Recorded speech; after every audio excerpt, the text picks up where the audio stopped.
టాటా కార్ల launch event అనగానే అదొక చిన్న సైజు రాజమౌళి సినిమా లాగా ఉంటుంది. ఈ మాట నేను ఎందుకన్నానంటే లాంచ్ టైంలో వీళ్ళు చేసే బిల్డప్లు కానీ, దాని తర్వాత ఎలివేషన్స్ కానీ, అంటే ఇంటర్వెల్ బ్యాంగ్లు కానీ మామూలుగా ఉండవు అనమాట. ఒక్కోసారి రాజమౌళి సినిమాని మించి అయితే ఉంటాయి.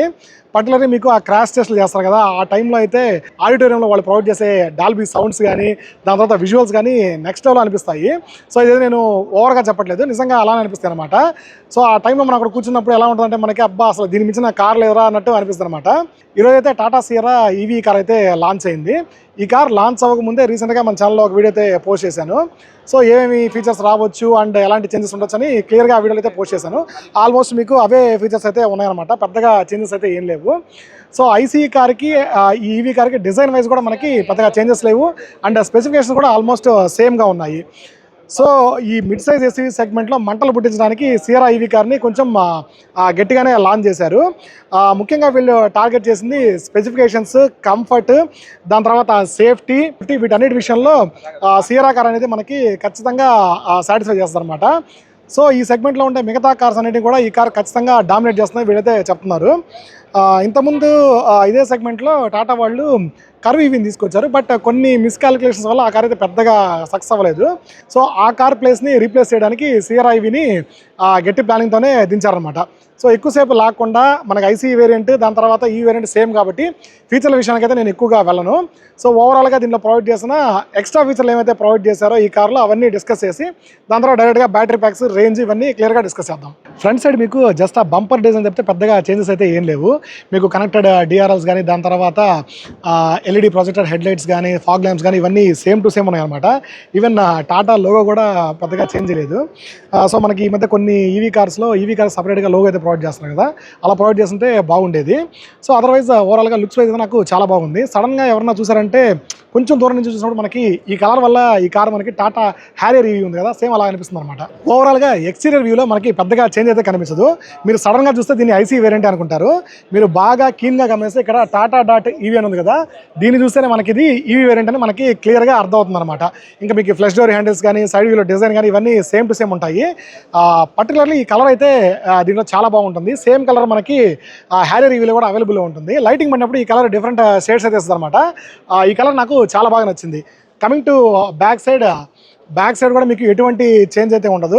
ఇందాక నేను ఆ సైడ్ వ్యూలో చెప్పినట్టు ఇక్కడ కూడా సియరా డాట్ ఈవీ అని ఉంటుంది అనమాట. ఇది చూస్తేనే మనకి ఇది ఈవీ వేరియంట్ అని క్లియర్గా అర్థమవుతుంది. నెక్స్ట్ బూట్ స్పేస్ కూడా ఐసీ వేరియంట్ లాగే సేమ్ టు సేమ్ ఉంటుంది అనమాట. ఇందులో కూడా మనకి 622 లీటర్స్ ఆఫ్ బూట్ స్పేస్ అయితే ఆఫర్ చేస్తున్నారు. దీంతోపాటు ఫ్రంట్ సైడ్ ఫ్రంక్ అయితే ఆఫర్ చేస్తున్నారు. దాని కెపాసిటీ వచ్చి 55 లీటర్స్. ఇంకా ఇంటీరియర్స్ విషయానికి వస్తే ఇంటీరియర్స్ కూడా మనకి ఐసీ వేరియంట్కి ఈవీ వేరియంట్కి పెద్ద డిఫరెన్స్ అయితే ఏం లేదు. మీకు JBL స్పీకర్ సిస్టమ్ కానీ, దాని తర్వాత డ్యూయల్ జోన్ ఏసీ కానీ, ఈ ట్రిపుల్ సీలింగ్స్ కటప్ కానీ, LED lights, next gear knob ఇవన్నీ ఆల్మోస్ట్ సేమ్ టు సేమ్ ఉన్నాయి. స్టీరింగ్ వీల్ అయితే చేంజ్ చేస్తాను అనుకున్నాను ఈవీ వేరియంట్కి, బట్ అది కూడా సేమ్ టు సేమ్ తీసుకొచ్చారు. ఈ బటన్స్ ఉన్నాయి కదా, ఇవి కొంచెం లోపలికి ప్రొవైడ్ చేయాల్సింది. ఇదైతే మనం ప్రతిసారి చెప్తున్నాం కానీ ఎందుకో టాటా వాళ్ళు కన్సిడర్ చేయట్లేదు. బట్ స్టీరింగ్ రెస్పాన్స్ అయితే ఖచ్చితంగా మీకు బాగానే ఉంటుంది, దాంట్లో మాత్రం ఎటువంటి డౌట్ అయితే లేదు. JBL స్పీకర్ సిస్టంలో మీకు ఇంకో అడ్వాంటేజ్ ఏంటంటే పర్టికులర్గా మనకి ఈవీ వేరియంట్లో డాల్బీ అట్మాస్ అయితే ప్రొవైడ్ చేశారు. అది కూడా Android auto and Apple CarPlay తోటి. ఈ ఫంక్షనాలిటీ ప్రొవైడ్ చేస్తున్న వన్ అండ్ ఓన్లీ కార్ ఇదే అనమాట. ప్రజెంట్ ఈవీ కార్స్లో మీరు ప్రీమియం సౌండ్ క్వాలిటీని అయితే ఈ కార్లో ఎక్స్పీరియన్స్ చేయొచ్చు. ఇది టోటల్గా 12 స్పీకర్స్ వస్తుంది అనమాట. దాని తర్వాత ఇంకో మేజర్ థింగ్ డ్రైవ్ మోడ్స్. ఈ కార్లో మనకి డిఫరెంట్ డ్రైవ్ మోడ్స్ ఆఫర్ చేస్తున్నారు. దాని తర్వాత డిఫరెంట్ టెరైన్ మోడ్స్ కూడా ఆఫర్ చేస్తున్నారు. రైట్ సైడ్ ఉండే ఈ బటన్స్ యూజ్ చేసి మనం వాటిని 1 by 1 చేంజ్ చేసుకోవచ్చు. సో వాటిని యూజ్ చేసినప్పుడు మనకి డిఫరెంట్ టెరైన్స్లో కానీ, డిఫరెంట్ డ్రైవ్ మోడ్స్లో కానీ మనకి పవర్ అనేది ఈక్వల్గా డిస్ట్రిబ్యూట్ అవుతూ ఉంటుంది. పవర్ అనేది ఇంక్రీజ్, మనకి డౌన్ అవుతూ ఉంటుంది అనమాట. ఇంకా మనం ఎప్పుడు మాట్లాడుకునేది సీటింగ్ కంఫర్ట్ గురించి. Front seat comfort and back seat comfort almost same అయితే ఉన్నాయి. మీకు మేజర్గా ఈ టాటా సియరాలో అడ్వాంటేజ్ ఏంటంటే extended under the support provide చేస్తున్నారు. దానివల్ల మనకి లాంగ్ డ్రైవ్ చేసేటప్పుడు కానీ, లేకపోతే సిటీలో కొంచెం ఎక్కువ దూరం డ్రైవ్ చేసేటప్పుడు కానీ చాలా కంఫర్ట్గా అనిపిస్తుంది. ఈవెన్ లోయర్ బ్యాక్ సపోర్ట్ కానీ, దాని తర్వాత బ్యాక్ సపోర్ట్ కానీ చాలా బాగుంటాయి. బకెట్ సీట్స్ ఆఫర్ చేయడం వల్ల ఆ కంఫర్ట్ అయితే మీకు ఎక్సలెంట్గా అనిపిస్తుంది. నెక్స్ట్ బ్యాక్ సీట్ కంఫర్ట్ కూడా మీకు చూపిస్తాను. బ్యాక్ సీట్ కంఫర్ట్ కూడా మీకు ఆల్మోస్ట్ సేమ్ ఉంటుంది friends.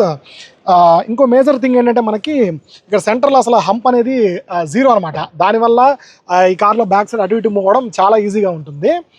Then leg room and నీ రూమ్ కూడా చాలా బాగా ప్రొవైడ్ చేశారు. దీనివల్ల బ్యాక్ సైడ్లో కూర్చున్న ప్యాసింజర్ లాంగ్ జర్నీ చేసేటప్పుడు చాలా కంఫర్ట్ ఫీల్ అవుతారు అనమాట. ముఖ్యంగా మన ఇంట్లో పెద్దవాళ్ళు ఉన్నప్పుడు, కొంచెం ఏజ్డ్ పీపుల్ ఉన్నప్పుడు వాళ్ళకి ఇది చాలా కంఫర్ట్గా అనిపిస్తుంది. బ్యాక్ సైడ్ రిక్లైన్ అనేది కూడా చాలా బాగుంది. ఇంకా ఈ పానరామిక్ సన్ రూఫ్ గురించి నేను మీకు ప్రత్యేకంగా చెప్పాల్సిన పని లేదు. సో ఇంట్రెస్ట్ ఉండే వాళ్ళకి ఇది బాగానే అనిపిస్తుంది. ఇంకా ఓవరాల్ క్యాబిన్ ఎక్స్పీరియన్స్ విషయానికి వస్తే లైటింగ్ అయితే కార్ లోపలికి చాలా బాగా వస్తుంది. ఎందుకో నాకు ఐసీ వేరియంట్తో కంపేర్ చేస్తే ఈ వేరియంట్ కొంచెం ప్రీమియంగా అనిపిస్తుంది అనమాట. వీళ్ళు యూస్ చేసిన కలర్స్ వల్ల కానీ లేకపోతే క్వాలిటీ వల్ల కానీ కొంచెం ఆ ప్రీమియంనెస్లో తేడా అయితే వచ్చింది.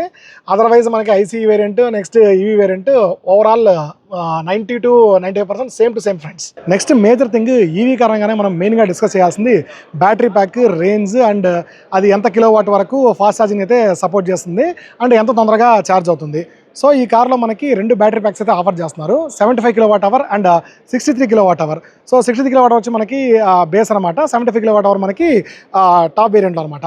సో ఆ 75 kWhతో మనకి QWD డ్రైవింగ్ కూడా ఆఫర్ చేస్తున్నారు. సేమ్ మీకు హ్యారియర్లో ఉంటుంది కదా, సేమ్ సెటప్ అనమాట. సో దాంట్లో ఏమవుతుంది మనకి front side and back side 2 Motors అయితే ఆఫర్ చేస్తారు. సెంటర్లో మనకి బ్యాటరీ ప్యాక్ అయితే ఉంటుంది. సో QWD డ్రైవ్ అంటే క్వాడ్ వీల్ డ్రైవ్ అనమాట. అంటే ఇది సింపుల్గా మనకు చెప్పాలంటే ఆల్ వీల్ డ్రైవ్ ఆప్షన్ లాగా వస్తుంది. సో 75 kWh బ్యాటరీ ప్యాక్ తోటి అరౌండ్ 665 kilometers రేంజ్ అయితే ఆఫర్ చేస్తున్నారు. అదే 63 kWh బ్యాటరీ ప్యాక్ తోటి 565 kilometers రేంజ్ అయితే ఆఫర్ చేస్తున్నారు. సో రెండు కూడా మనకి రేంజ్ అయితే మంచి రేంజ్ అయితే ప్రొవైడ్ చేశారు. మీకు ఆల్మోస్ట్ టాటా హ్యారియర్తో సమానంగానే ప్రొవైడ్ చేశారని చెప్పాలి. మీకు రియల్ వరల్డ్ రేంజ్ వచ్చినప్పటికే చాలా డిఫరెన్స్ అయితే ఉంటుంది. మీకు టాప్ వేరియంట్లో అరౌండ్ ఒక 500 km వరకు అండ్ లోయర్ వేరియంట్లో అరౌండ్ ఒక 400 నుంచి 450 km వరకు రేంజ్ వచ్చే ఛాన్స్ అయితే ఉంది. అంతకంటే ఎక్కువ ఎక్స్పెక్ట్ చేయొద్దు ఫ్రెండ్స్. మీరు రీసెంట్గా ఈ కార్కి సంబంధించిన ఒక వీడియో అయితే చూసే ఉంటారు, బాగా అది మనకి వైరల్ అయిందనమాట.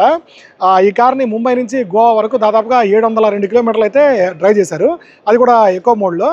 సో ఆ డ్రైవ్ చేసిన పర్సన్ కూడా ఒక స్పోర్ట్ ఎంతూజియాస్ట్ అనమాట. ఆయన కార్ల గురించి బాగా నాలెడ్జ్ ఉంది. ఆ కార్ని ఏ కండిషన్లో డ్రైవ్ చేస్తారో మనకైతే క్లియర్గా వాళ్ళైతే చెప్పలేదు. బట్ ఆ కార్ ఒక ఫుల్ ఛార్జ్ తోటి 702 kilometers అయితే వచ్చిందనమాట. సో 14 గంటల పాటు ఆ కార్ని అయితే డ్రైవ్ చేశారు ముంబై నుంచి గోవా వరకు. ఓవరాల్గా మీరు క్యాలిక్యులేషన్ చేసుకుంటే యావరేజ్ స్పీడ్ అనేది జస్ట్ 50 kilometers మాత్రమే ఉంది. ఒక సింగిల్ పర్సన్ తోటి ఆ రేంజ్ అయితే మీరు ఎక్స్పెక్ట్ చేయొచ్చు, బట్ దాని తగ్గట్టు మీరు చాలా జాగ్రత్తగా డ్రైవ్ చేసుకోవాలి. ఏదైతే నేను మీకు ఇప్పుడు రియల్ వరల్డ్ రేంజ్ చెప్పానో అంతవరకే వస్తుందన్నమాట, దాని మించి అయితే ఎక్స్పెక్ట్ చేయొద్దు. ఇంకా ఛార్జింగ్ స్పీడ్ విషయానికి వస్తే ఈ కార్ మనకి 120 kW ఫాస్ట్ ఛార్జింగ్ సపోర్ట్తో వస్తుంది. దీంతోపాటు మనకి 7.2 kW హోమ్ ఛార్జింగ్ సపోర్ట్ కూడా ఉందన్నమాట. దాంతో అయితే మనకి అరౌండ్ ఒక 8 నుంచి 9 hours వరకు అయితే పడుతుంది అనమాట ఫుల్ ఛార్జ్ చేయడానికి. ఇది కాకుండా ఈ కార్ని 10 to 80% ఛార్జ్ చేయడానికి మనకి జస్ట్ 26 minutes సరిపోతుంది. దాంతోపాటు ఇంకోటి ఏంటంటే మెయిన్ థింగ్, జస్ట్ 15 minutes పాటు ఈ కార్ని మనం ఛార్జింగ్ చేస్తే 263 kilometers వరకు డ్రైవ్ అయితే చేయొచ్చు అనమాట. అది ఎంతవరకు కరెక్ట్ అనేది మీరు ఇప్పుడే నన్ను అడగొద్దు, ఎందుకంటే ఈ కార్ ఇంకా మనకి డ్రైవ్కి అయితే ప్రొవైడ్ చేయలేదు. వన్స్ దీన్ని డ్రైవ్ ప్రొవైడ్ చేసిన తర్వాత అవన్నీ మీకు క్లియర్గా చెక్ చేసి నేనైతే పోస్ట్ చేస్తాను. నెక్స్ట్ ఇంకో major thing power and torque గురించి మాట్లాడదాం. సో ఈ కార్ మీకు పవర్ అండ్ టార్క్ విషయంలో ఎటువంటి డిసప్పాయింట్మెంట్ అయితే చేయదు.